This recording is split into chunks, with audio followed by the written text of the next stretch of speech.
ഇതേ സമയം താഴെ അർണവിൻ്റെ മുറിയിലും കഴിഞ്ഞുപോയ ചുംബനത്തിൻ്റെ ആലസ്യത്തിലായിരുന്നു മാധവും. രാവിലെ ബ്രേക്ക്ഫാസ്റ്റ് കഴിക്കാൻ എല്ലാവരും ഒരുമിച്ചാണ് ഇരുന്നത്. ആഹിയുടെയും അർണവിൻ്റെയും വക ബ്രെഡ് ഓംലെറ്റ് ആയിരുന്നു ബ്രേക്ക്ഫാസ്റ്റ്. ചന്തു ആണിൽ കഴിച്ചിട്ട് രണ്ടുപേരെയും ഭയങ്കര പുകഴ്ത്തലായിരുന്നു. കഴിപ്പെല്ലാം കഴിഞ്ഞ് എല്ലാവരും പോകാനുള്ള തയ്യാറെടുപ്പിലായിരുന്നു. പിന്നെ ദേവുവിന് വയ്യാത്തത് കൊണ്ട് അവൾക്ക് വേണ്ടതുമെല്ലാം എടുത്തു വെച്ചതും ആഹിയായിരുന്നു. ഒരുമിച്ച് വീട് പൂട്ടി ഇറങ്ങി എല്ലാവരും. ഡ്രൈവ് ചെയ്തത് ആഹിയായിരുന്നു. തൊട്ടടുത്ത് തന്നെ കോ ഡ്രൈവ് സീറ്റിൽ അർണവും, പുറകിൽ ബാക്കി 3 പേരും. പോകും വഴി അമ്മയുടെ കുഴിമാടത്തിന് മുൻപിലായി നിന്ന് വിശേഷങ്ങൾ പറയുമ്പോൾ ഒരു ഉറച്ച തീരുമാനം എടുത്തിരുന്നു ആഹി. പക്ഷേ സമയമാവും വരെ മറ്റാരോടും അത് പങ്കുവെക്കാൻ അവൻ ആഗ്രഹിച്ചില്ല, ദേവുവിനോടൊഴികെ. കാരണം അവളില്ലാതെ ഇനി ആഹി ഇല്ലല്ലോ. സിറ്റി എത്തിയതും ഏത് വീട്ടിലേക്ക് പോകുമെന്നതായിരുന്നു ആഹിയുടെയും അർണവിൻ്റെയും ചിന്ത. ഭൈരവിൻ്റെ വീട്ടിലേക്ക് പോകുന്നതിനോട് ആർക്കും യോജിപ്പില്ല. ഒടുവിൽ ആഹി തന്നെ ആ തീരുമാനമെടുത്തു. നേരെ ദേവുവിൻ്റെ വീട്ടിലേക്ക് പോകാമെന്ന്. അത് ആഹിയുടെ വായിൽ നിന്നും തന്നെ കേട്ടതും ദേവുവിൻ്റെ കണ്ണൊക്കെ നിറഞ്ഞു. ഒടുവിൽ ആ തറവാട് വീടിൻ്റെ മുൻപിൽ കാറ് നിർത്തിയിറങ്ങി ചുറ്റും കണ്ണോടിച്ചു എല്ലാവരും. ആകെ കാട് പിടിച്ച് കിടപ്പാണ് അവിടെ മുഴുവൻ. ഇനിയിപ്പോൾ എന്താ ചെയ്യുക? ഇത് മുഴുവൻ കാട് കയറിയല്ലോ, ദേവു വിഷമത്തോടെ ആഹിയോടായി പറഞ്ഞു. അവസാനമായി അന്ന് ഇവിടെ വന്ന് ഇറങ്ങുമ്പോൾ ഒരു തിരിച്ചുവരവ്, അതും ഇങ്ങനെ ഒരു തിരിച്ചുവരവ് അവൾ ഒട്ടും പ്രതീക്ഷിച്ചിരുന്നില്ല. ചന്തുവും ആഹിയും അർണവും പരസ്പരം നോക്കി. ഞാനിപ്പോൾ വരാവേ, അതും പറഞ്ഞ് തൊട്ടടുത്ത് കണ്ട മണ്ണിട്ട റോഡിലൂടെ ചന്തു ഓടി. ചന്തു, നീ എങ്ങോട്ടേ ഓടുന്നേ? പുറകിൽ നിന്നും ദേവു വിളിച്ചു ചോദിച്ചു. എങ്കിലും ചന്തു അപ്പോഴേക്കും ഓടി മറഞ്ഞിരുന്നു. നീ വിഷമിക്കാതെ ദേവു, ഇത് നിങ്ങളുടെ നാടല്ലേ, അവന് പരിചയമില്ലാത്ത സ്ഥലമൊന്നുമല്ലല്ലോ, അവനിപ്പോൾ ഇങ്ങ് വന്നോളും. കണ്ണു നിറച്ചു നിൽക്കുന്ന ദേവുവിനെ ചേർത്ത് പിടിച്ച് ആഹി പറഞ്ഞു. ദേവുവിൻ്റെ കണ്ണുകൾ തറവാടിൻ്റെ ചുറ്റിലും ഓടി നടക്കാൻ തുടങ്ങി. അച്ഛൻ്റെ കുഴിമാടം പോലും കാട് കയറി മൂടിക്കിടക്കുന്നു. 16-ന്റെ ചടങ്ങ് പോലും ചെയ്തിട്ടില്ല. ഇപ്പോൾ ഏകദേശം 2 വർഷത്തോടടുക്കുന്നു. അവൾ മനസ്സുകൊണ്ട് അച്ഛനോട് മാപ്പ് പറഞ്ഞു. ഒന്നും ചെയ്യാതെ പോയ നിമിഷത്തെ അവൾ ശപിച്ചു. വിഷമിക്കേണ്ട, ഞാൻ കാരണമല്ലേ, അതിൻ്റെ പ്രായശ്ചിത്തം ഞാൻ ചെയ്തു തന്നെ തീർത്തോളാം. ദേവുവിൻ്റെ മനസ്സിൽ എന്താണെന്നുള്ളത് അവന് ഊഹിച്ചെടുക്കാൻ കഴിയുമായിരുന്നു. ദേവു ആണിൽ അമ്പരപ്പോടെ അവനെ നോക്കി. തൻ്റെ മനസ്സ് വായിച്ചറിയാനുള്ള കഴിവ് അവനുണ്ടെന്ന് അവൾ ഓർത്തു. ചേച്ചി! ചന്തുവിൻ്റെ വിളി കേട്ട് എല്ലാവരും തിരിഞ്ഞു നോക്കി. അവൻ്റെ കൂടെ മധ്യവയസ്കനായ ഒരാൾ കൂടി ഉണ്ടായിരുന്നു. ചേച്ചി, സായൂജില്ലേ, എൻ്റെ കൂട്ടുകാരൻ, അവൻ്റെ അച്ഛനാ. ഇവിടെയൊക്കെ വൃത്തിയാക്കാൻ ഞാൻ വിളിച്ചിട്ട് വന്നതാ. എല്ലാവരുടെയും നോട്ടത്തിന് മറുപടി പറഞ്ഞു ചന്തു. മുന്നിലായി അയാൾ വെട്ടുകത്തിക്കൊണ്ട് കാട് വെട്ടിമാറ്റി നടന്നു. പുറകെ ബാക്കിയുള്ളവരും. വീടിന് വലിയ കേടുപാടുകളൊന്നും സംഭവിച്ചിട്ടുണ്ടായിരുന്നില്ല. ദേവു തൻ്റെ പക്കലുള്ള താക്കോല് ആഹിയുടെ കയ്യിലേക്ക് ഏൽപ്പിച്ചു. അവൻ ഡോറ് തുറന്ന് അകത്തേക്ക് കയറി. പുറകെ ദേവുവും ചന്തുവും കയറി. അവിടെ ആകെ പൊടിയും മാറാലയും കൊണ്ട് നിറഞ്ഞിരുന്നു. അർണവും മാധവും അവസാനമാണ് വീട്ടിനുള്ളിലേക്ക് കയറിയത്. ഇത്രയും നാള് ആൾതാമസമില്ലാതെ കിടക്കുവല്ലേ, വല്ല ഇഴജന്തുക്കളൊക്കെ കാണും കുട്ടിയോളെ. നിങ്ങൾ ഇവിടെ ഉമ്മറത്ത് തന്നെ കുറച്ചു നേരം ഇരിക്കുക, ഞാൻ മുറികളൊക്കെ ഒന്ന് വേഗം വൃത്തിയാക്കാൻ കേട്ടോ. സായൂജിൻ്റെ അച്ഛൻ അതും പറഞ്ഞ് മുറികൾ വൃത്തിയാക്കാനായി തുടങ്ങിയിരുന്നു. വയ്യാത്തത് കൊണ്ട് തന്നെ ഉമ്മറത്തെ കസേരയിൽ ഇരുന്നു ദേവു. ആഹിയും അർണവും കാര്യമായ ഫോൺ കോളിലായിരുന്നു. മാധുവിനെ വീടും ചുറ്റുപാടും കാണിക്കുന്ന തിരക്കിലായിരുന്നു ചന്തു. കുറച്ചു കഴിഞ്ഞതും കോള് കട്ട് ചെയ്ത് ആഹി ദേവുവിൻ്റെ അരികിലേക്ക് വന്നു. ആരായിരുന്നു? ദേവു അവനോടായി ചോദിച്ചു. ഓഫീസിലെ മാനേജറിനെ വിളിച്ചത്. കുറേ ആയില്ലേ കമ്പനിയിലേക്കൊക്കെ പോയിട്ട്. ട്രാൻസാക്ഷൻ ഡീറ്റെയിൽസൊക്കെ മെയിൽ ചെയ്യാൻ പറഞ്ഞതാ. നാളെ മുതൽ പോണം കമ്പനിയിലേക്ക്. ഇല്ലേൽ ആകെ അവതാളത്തിലാവും, ആഹി പറഞ്ഞു നിർത്തി. അപ്പോൾ ഭൈരവ്, അയാളെ തിരക്കില്ലേ അവിടെയുള്ളവർ? ദേവ് സംശയത്തോടെ ആഹിയോട് ഉന്നയിച്ചു. അയാളും അയാളുടെ ഭാര്യയും കൂടെ കാശിക്ക് പോയിരിക്കുവാണ് ഞാൻ പറയും. ആരെങ്കിലും തിരക്കാൻ മുതിരുവോ? മകനല്ലേ ഞാൻ, ഞാൻ പറയുന്നതിന് അപ്പുറമില്ലല്ലോ, ആഹി പറഞ്ഞു. അപ്പോൾ അർണവേട്ടൻ, ഏട്ടൻ എന്ത് ചെയ്യാനാ പ്ലാന്? നിങ്ങൾ രണ്ടുപേരും ഒരുപോലെയല്ലേ ഇരിക്കുന്നേ? അപ്പോൾ കമ്പനിയിലേക്ക് ചെല്ലുമ്പോൾ എല്ലാവർക്കും സംശയം തോന്നില്ലേ? ദേവ് പിന്നെയും സംശയം ചോദിച്ചു.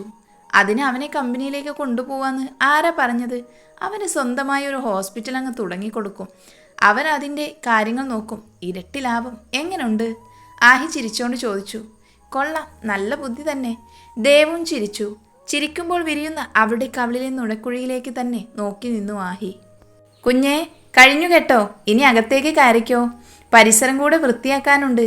സായൂജിൻ്റെ അച്ഛൻ്റെ സ്വരം കേട്ടപ്പോഴാണ് ആഹി അവളുടെ മുഖത്തു നിന്നും മനസ്സില്ലാ മനസ്സോടെ കണ്ണു മാറ്റിയത്. ഡാ, വല്ലതും കഴിക്കണ്ടേ? ഞാൻ പോയി വാങ്ങിയിട്ട് വരട്ടെ? അങ്ങോട്ടേക്ക് വന്ന അർണവ് ചോദിച്ചു. ഇന്നൊരു ദിവസം കൂടി പുറത്തു നിന്ന് കഴിക്കാം. ഞാൻ വരണോ? ആഹി ചോദിച്ചതും വേണ്ട എന്നായിരുന്നു അർണവിൻ്റെ മറുപടി. ഡാ, പിന്നെ കുറച്ച് വീട്ടുസാധനങ്ങളൊക്കെ വാങ്ങണം, ഫർണിച്ചർ ഉൾപ്പെടെ.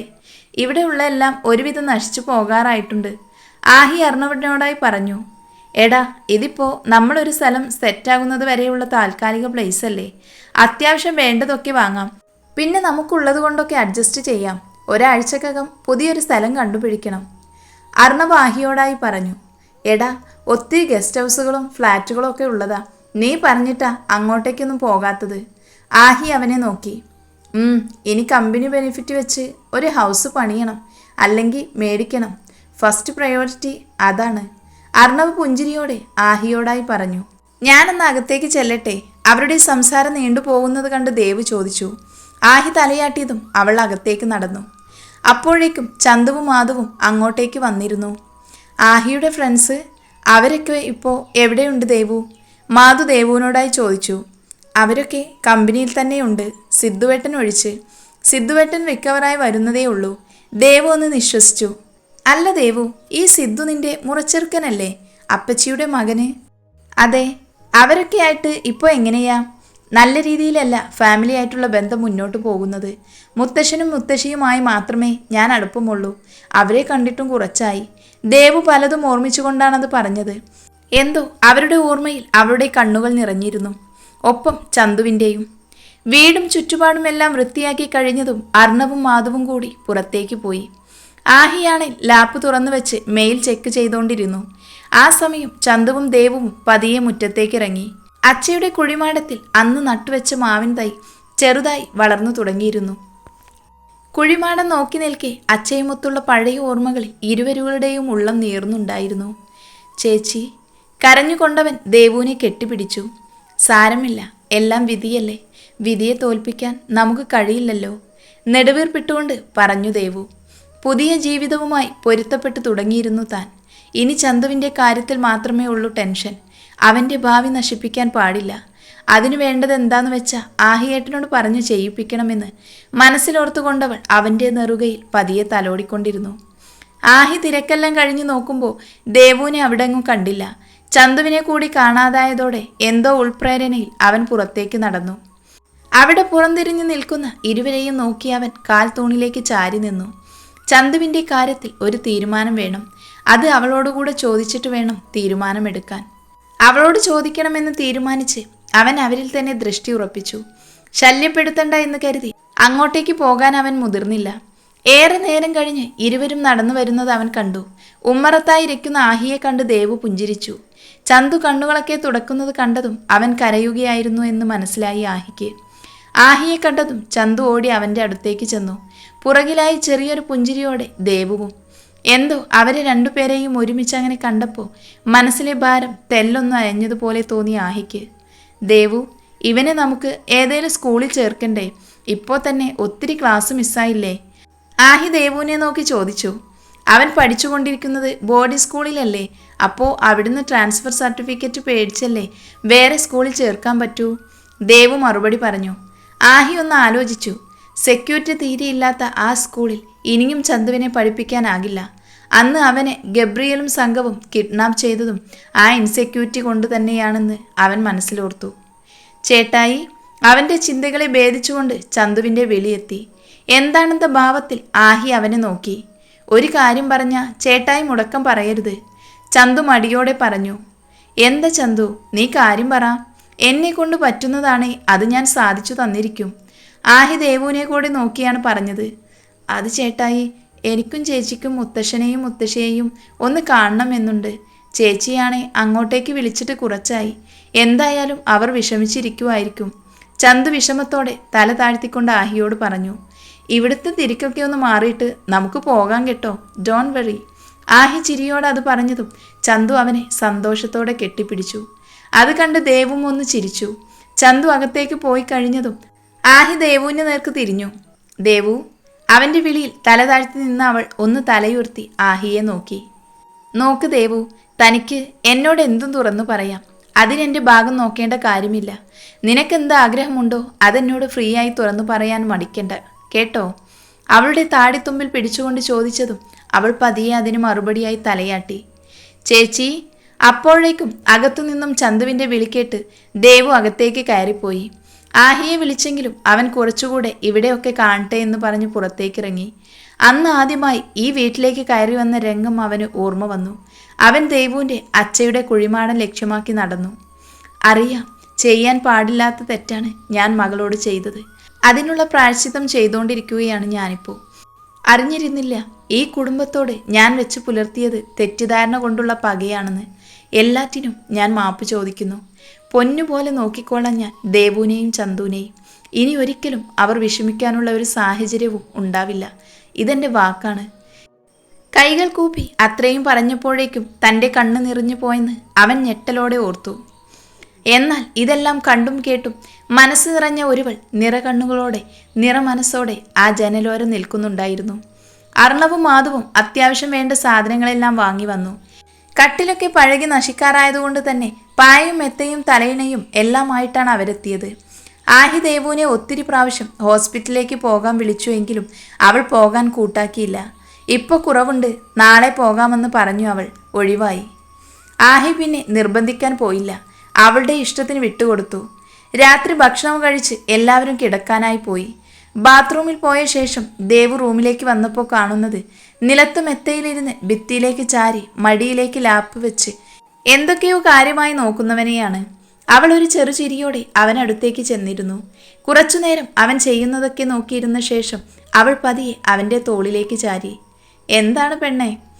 ലാപ്പിൽ നിന്നും കണ്ണെടുക്കാതെ കുസൃതി ചിരിയോടെ ചോദിച്ചു അവൻ. ഒന്നുമില്ല, ഞാൻ ചുമ്മാ നോക്കുമായിരുന്നു എന്താ ചെയ്യുന്നേന്ന്. ദേവു അതേ ഇരിപ്പിൽ തന്നെ പറഞ്ഞു. നാളെ കമ്പനിയിൽ പോകണം ദേവു. ഒത്തിരി കാര്യങ്ങൾ പെൻഡിങ് ആണ്. റോസിയും അബിയും ക്രിസ്റ്റിയും ഉള്ളത് കൊണ്ടാണ് ഇത്രയും ദിവസം ഞാൻ ഒന്നും അറിയാത്തത്. ഇനി അങ്ങനെ പറ്റില്ല. ഒത്തിരി ക്ലയൻസ് വെയിറ്റിങ്ങിലാണ്. ആഹി അവളെ ഒരു കൈ കൊണ്ട് തന്നോട് ചേർത്ത് പിടിച്ചുകൊണ്ട് പറഞ്ഞു. ഞാനിനി എന്താ ചെയ്യേണ്ടേ? കൂടെ ഓഫീസിലേക്ക് വന്നോട്ടെ ഞാൻ? ദേവു ആഹിനോടായി ചോദിച്ചു. ഇപ്പോൾ വേണ്ട ദേവു, ഞാൻ പറയാം. താനൊന്ന് റെസ്റ്റൊക്കെ എടുക്ക്. ഈ ക്ഷീണമൊക്കെ ഒന്ന് മാറി സുന്ദരിയാവട്ടെ, എന്നിട്ടാവാം കേട്ടോ. അവളുടെ താടിയിൽ പിടിച്ച് കൊഞ്ചലോടെ പറഞ്ഞു ആഹി. ചിരിയോടെ തലയാട്ടി അവൾ അവനെ തന്നെ നോക്കിയിരുന്നു. താടിക്കുള്ളിലെ അവൻ്റെ ആരും കാണാത്ത കവിളിലെ ചുഴികളിലേക്ക് തന്നെ നോക്കി അവൾ. ഇടയ്ക്ക് ആഹി ഒന്ന് ചുമച്ചപ്പോഴാണ് അവൾ സ്ഥലകാല ബോധത്തിലേക്ക് തിരികെ വന്നത്. അവൾ നോക്കിയപ്പോൾ തൻ്റെ മുഖത്താകമാനം കണ്ണുകൾ പായിക്കുന്ന അവനെയാണ് കണ്ടത്. അവളും അവനെ തന്നെ നോക്കി. എന്തോ തൻ്റെ മാത്രമാണെന്നൊരു ഫീലിംഗ് തോന്നി. അവൾക്ക് ഇതുവരെ തോന്നാത്ത ഒന്നാണത്. എന്താ പെണ്ണെ ഇങ്ങനെ നോക്കുന്നേ? നീ എന്നെ ആദ്യമായിട്ട് കാണുവാണോ? അവൻ അവളുടെ മുഖത്തു നിന്നും കണ്ണെടുക്കാതെയാണത് ചോദിച്ചത്. അതെ, ആദ്യമായിട്ട് കാണുന്ന പോലെ തോന്നുവാ എനിക്ക്. അവളുടെ ഭാവം കണ്ട് അവനൊന്ന് ചിരിച്ചു. Do you want to kiss me right? ആഹിയുടെ ചോദ്യം കേട്ട് ദേവു നാണത്തോടെ മുഖം താഴ്ത്തി. ഡോണ്ട് ബ്ലഷ് ദേവു, എൻ്റെ കൺട്രോൾ കളയരുത്. ഞാൻ ഉദ്ദേശിക്കുന്ന പോലൊരു ഫസ്റ്റ് നൈറ്റ് അതെനിക്ക് വേണം. പക്ഷേ ഇപ്പോഴല്ല. നീ എന്നെ പ്രൊവോക്ക് ചെയ്താൽ. അവനത് പറഞ്ഞു തീരുന്നതിന് മുൻപ് തന്നെ അവൾ ശക്തമായി തന്നെ അവൻ്റെ ചുണ്ടുകളിലേക്ക് ചേക്കേറിയിരുന്നു. ഒരു നിമിഷം അവനൊന്ന് ഷോക്കായി. എങ്കിലും അടുത്ത നിമിഷം അവൻ അവളെ തന്നോട് ചേർത്ത് വരിഞ്ഞു മുറുക്കി. അപ്പോൾ അവൾ അവൻ്റെ ചുണ്ടുകളെ നുകരുന്ന തിരിക്കിലായിരുന്നു. അവനത് ശരിക്കും ആസ്വദിച്ചു. എപ്പോഴോ ശ്വാസം മുട്ടുന്നു എന്ന് തോന്നിയതും അവൾ അവനിൽ നിന്നും പിടഞ്ഞു മാറി. പക്ഷേ അടുത്ത നിമിഷം അവളെ അവൻ തൻ്റെ മടിയിലേക്ക് എടുത്തിരുത്തി അവളുടെ ചുണ്ടുകളെ തൻ്റെ ചുണ്ടുകൾ കൊണ്ട് പൊതിഞ്ഞിരുന്നു. വന്യമായൊരു ചുംബനം. ചുണ്ടുകളും കടന്ന് അവൻ്റെ ചുണ്ടുകൾ അവളുടെ നാവിലേക്ക് പടർന്നു കയറിയപ്പോൾ അവളൊന്ന് പിടഞ്ഞു പോയിരുന്നു. അവളുടെ ടോപ്പിനിടയിലൂടെ നഗ്നമായ അവളുടെ വയറിലൂടെ അവൻ്റെ കൈകൾ ഇഴഞ്ഞു നീങ്ങി. കൈകളുടെ സ്ഥാനം തെറ്റി അവ മാറിലേക്ക് നിരങ്ങിക്കയറി. ദേവു ഒന്ന് ഞെട്ടി. പക്ഷേ ചുംബനത്തിൻ്റെ ആലസ്യത്തിൽ അവളൊന്ന് ചലിച്ചതുപോലുമില്ല. ഒട്ടും വേദനിപ്പിക്കാതെ അവൻ്റെ വിരലുകൾ അവളുടെ ഇരുമാറുകളിലും പുതുചിത്രങ്ങൾ രചിക്കാൻ തുടങ്ങിയിരുന്നു. അന്നേരം അവൾക്ക് ശ്വാസം എടുക്കാൻ ബുദ്ധിമുട്ട് തോന്നിയ അടുത്ത നിമിഷം അവൻ അവളുടെ ചുണ്ടുകളെ മാത്രം മോചിപ്പിച്ചു. ദേവു അവൻ്റെ മുഖത്തേക്ക് നോക്കാൻ കഴിയാതെ മുഖം താഴ്ത്തി കിതച്ചു. പക്ഷേ പിന്നെയും അവൻ്റെ കൈവിരലുകൾ അവളുടെ മാറിലൂടെ ഇഴഞ്ഞു നീങ്ങാൻ തുടങ്ങി. അവൻ തൻ്റെ ചുണ്ടുകൾ അവളുടെ കഴുത്തിലേക്ക് പൂഴ്ത്തി. ഒരു ശബ്ദം പുറപ്പെടുവിച്ചുകൊണ്ടവൾ ഉയർന്നു പൊങ്ങി. അവളുടെ ആ ശബ്ദം അവൻ്റെ കടിഞ്ഞാൻ പൊട്ടിക്കാൻ പ്രാപ്തിയുള്ളതായിരുന്നു. അവൻ്റെ മുഖം അവളുടെ കഴുത്തിലൂടെ തെന്നി നീങ്ങിക്കൊണ്ടിരുന്നു. കൈവിരലുകൾ അവൻ മാറിലൂടെ പുറകിലേക്ക് കൊണ്ടുവന്നു. ഒന്നും കൂടെ തന്നിലേക്ക് അവളെ ചേർത്ത് പിടിച്ചു. ആ ഏട്ടാ മതി, പ്ലീസ്. ദേവു പരവേശത്തോടെ വിളിച്ചു. ആഹി കഴുത്തിൽ നിന്നും തലയുയർത്തി അവളെ നോക്കി. കണ്ണുകൾ അടച്ചു പിടിച്ചിരിക്കുകയാണ്. മൂക്കിൻ തുമ്പിലും മറ്റും വിയർപ്പു തുള്ളികൾ പൊടിഞ്ഞിരിക്കുവാണ്. അവൻ കൊതിയോടെ തൻ്റെ പെണ്ണിനെ ഒന്നുകൂടെ നോക്കി. Devu, look at me. അവൻ്റെ വശ്യത നിറഞ്ഞ സ്വരം കേട്ട് ദേവു പതിയെ കണ്ണുകൾ തുറന്നു. എന്തു പറ്റി? ആഹിയുടെ കുസൃതി നിറഞ്ഞ സ്വരം കേട്ട് അവൾ അവൻ്റെ മാറിലേക്ക് മുഖം പൂഴ്ത്തി. നിനക്കൊട്ടും സ്റ്റാമിന ഇല്ല കേട്ടോ ദേവു. ഇങ്ങനെയാണേ ഞാൻ കുറേ പാടുപെടേണ്ടി വരുമല്ലോ പെണ്ണേ. അവൻ്റെ പറച്ചിൽ കേട്ട് അവൻ്റെ നെഞ്ചിൽ വേദനിപ്പിക്കാതെ ഇടിച്ചു അവൾ. ഒന്നിനും വിട്ടുകൊടുക്കില്ല എന്ന പോലെ അവൻ അവളെ തൻ്റെ നെഞ്ചിലേക്ക് മുറുക്കി ചേർത്തിരുന്നു അന്നേരം.